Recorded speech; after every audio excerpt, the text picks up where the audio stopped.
Hey everybody, this is Kane doing another video for Shop Titans. Today we're going to be covering the heroes category.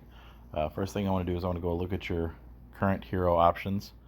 The fighters kind of bum me out because they by default have a high threat rating, which means that they're going to pull aggro.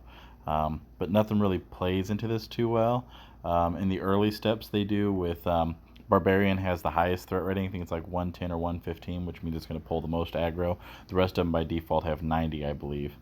Um, that's the big perk with the Barbarian. The Knight is nice because it has bonus defense. But the big downfall with these two is that they only give you, I believe, 2 skills. So even if you max level them, you're still only getting 2 of those skills, and not the full extended 4 skills. So their power rating is going to be really low in the long run.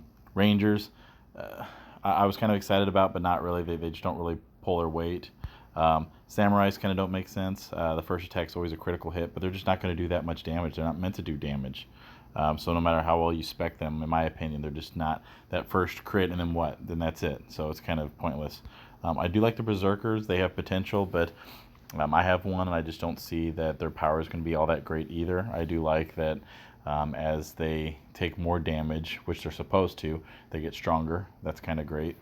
So moving on, Rogues, they're going to have about 10 to 40 threat rating, so they pull a little bit of aggro. Their main thing is to have high crit chance, high crit damage, and evade. Right now, Ninja, in my opinion, is the powerhouse character. It is the strongest one. And then the next is Dancer. There could be a chance that in the near future, Dancer could be surpassing Ninja, but you're going to get a 50%, I think it's a crit damage, or yeah, additional crit damage on them passive, and then they will guarantee a critical hit after dodging attack, which is it's kind of nice. But then the Ninja has bonus evasion and critical hit until they're damaged. Then once they're damaged, then it's lost. Spellcasters have the lowest amount of aggro. They're looking around, I think, like 10 to 15. Your best ones you're looking at, your sorcerers are kind of nice because they have that exclusive skill option where if you look at their talents, they can learn more powerful skills, which allow them to have higher power. I've seen people with almost 30,000 attack damage from a sorcerer, but again, you're limited. You're not getting all 4 skills. You're limited to 3 skills. You stop at 3. Spellblade, I've tried to fool around with. I'm not a huge fan with. They're very versatile as far as what they can use. They can use lots of gear, but I just don't feel like it's enough to make them strong for anything. Same thing with Geomancers. I was excited about them when they came out. I just don't feel you're going to be able to get maybe a really high amount of stats with them, but it's not going to really equate to anything.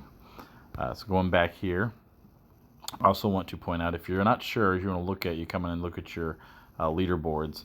You can come up and look at hero leaderboards, hero power, and you can see what's trending right now. You click on the top rank here, and you can click on the left side, click on that name, and it'll show you that character, show you what their skills they have lined up with them, and their gear and everything.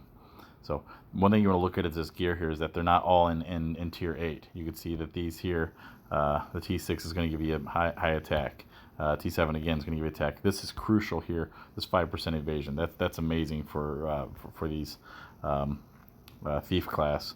And then the rest, this is just nothing. This is just nothing. So I think we're kind of waiting for maybe something else to appear in the gear for them to just make them more OP. So going back in here, the one thing you're going to look for is once you hit your max level, once you hit high enough level to get tier 8, when you're first starting out, is you want to gear everything in a tier 8, and sometimes it's easy to go with just normal, because if you don't have the money, don't have the funds, go into it, go into the marketplace and just buy a basic T8 gear for everything.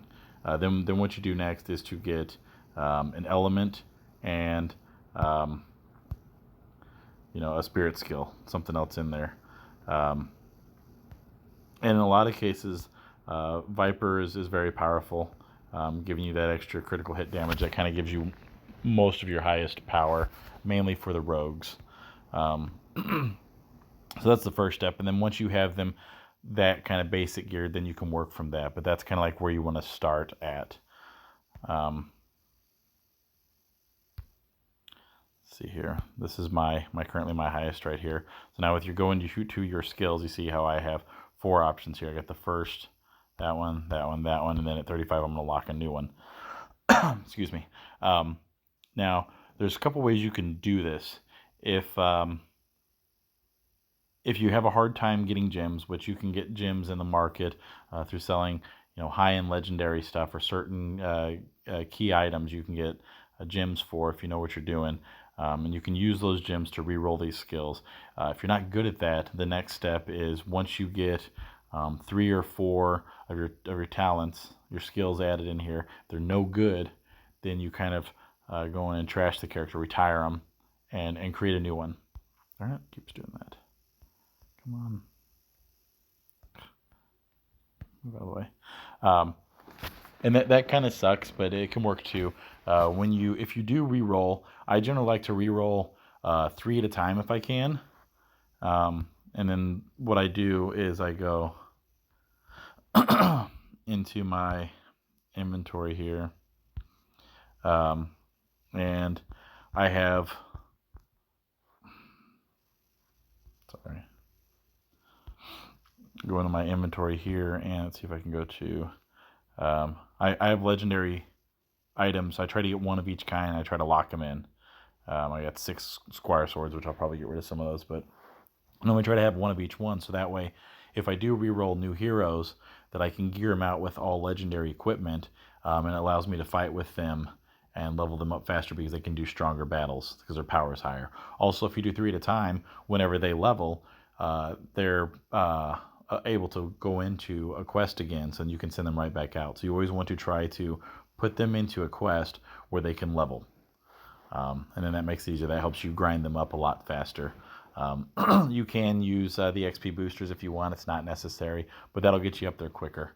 Also, if you look into your characters here, you can see the other kind of nice thing is that as you get higher up, you can see your percentages get higher. Epic skill is a chance of a 7.1% to get, whereas your second one is a 6%, and then your very first one is a 4.2%. So in the beginning, if you get a rare or an epic on your first 1 or 2, you're looking pretty good, because those are the hardest ones to get. You're going to start seeing more rare, epic, higher chances up in these upper 2. So that's pretty much all I have. Also, when you come to your crafting, it seems more that these spirits are just not as... I wasn't really a fan of them. I was excited when I got them, and I was like, these kind of suck. They tend to increase the overall stat of your weapon slightly higher, but there's just no perks to it. These down here, what you're really going to look at is your Viper. On your hit damage, you're going to look at your Eagle for your crit hit chance, and your Wolf for increased attack in some characters. Also, when you go into your inventory, you've got your Seed of Power, Seed of Vitality, Seed of Resistance. I use Seed of Vitality and Resistance only on my fighter class. That's the only thing I see it really kind of viable for. As far as everything else, I get Seed of Power. Everybody just gets to higher attack. So that's all I have, guys. I hope this helps you out. If you have any questions, leave them down below. Thanks.